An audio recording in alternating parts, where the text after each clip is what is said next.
Bonjour à tous. Alors, dans cette vidéo, nous allons revoir comment exprimer le degré en anglais. Alors, qu'est-ce qu'on veut dire par exprimer le degré?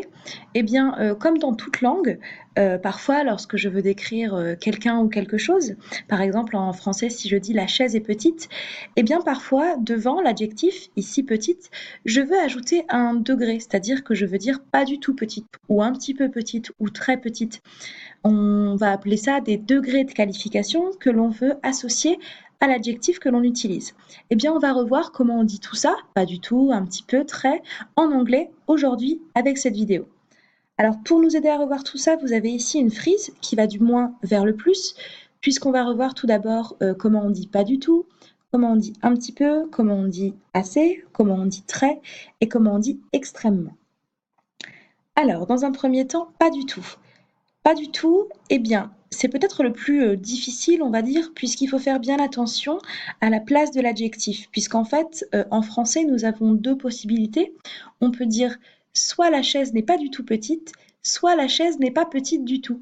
C'est-à-dire que parfois, on place l'adjectif entre le pas et le du tout. Eh bien ça, il faut le faire obligatoirement en anglais. Il faut placer l'adjectif entre le pas et le du tout. Donc ça nous donne not, puis mon adjectif, puis at all, puisque not veut dire pas et at all veut dire du tout. Un exemple avec l'adjectif jealous, on imagine que je veux dire je ne suis pas jaloux du tout, ça me donne I am not jealous at all. I am not jealous at all. Ensuite, on passe de pas du tout à un petit peu. Un petit peu en trois mots, eh bien c'est en trois mots aussi en anglais, a little bit. A little bit. Ici un exemple avec l'adjectif curious, dont je vous laisse deviner ce qu'il veut dire, il est transparent. Ça me donne donc I am a little bit curious. I am a little bit curious. Ensuite, je ne suis plus dans un petit peu, je ne suis pas encore dans très, je suis assez. Assez grand, assez petit, ce que vous voulez.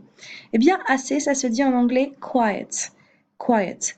J'ai d'autres façons de dire assez en anglais, j'ai aussi rather ou alors pretty, mais ici on va s'en tenir à quiet. Un exemple avec l'adjectif calm, donc je vous laisse deviner là encore ce que ça veut dire, il est transparent aussi, ça me donne donc I am quite calm. I am quite calm. Ensuite, je passe de assez à très. Très, il est assez connu, il se dit very, very. Ici, un exemple avec selfish. Selfish, en fait, ça veut dire égoïste. Donc, un exemple avec selfish, I am very selfish. I am very selfish. Et enfin, je ne suis plus très, je suis extrêmement, extrêmement petit, extrêmement grand, extrêmement gentil, ce que vous voulez. Eh bien, c'est un adverbe qui est transparent puisque ça se dit extremely, extremely. Un exemple avec generous, là encore, je vous laisse deviner. Hein. I am extremely generous. I am extremely generous. Eh bien voilà, nous avons revu ces 5 façons d'exprimer, donc pas du tout, un petit peu, assez, très, extrêmement en anglais. On les répète tous ensemble.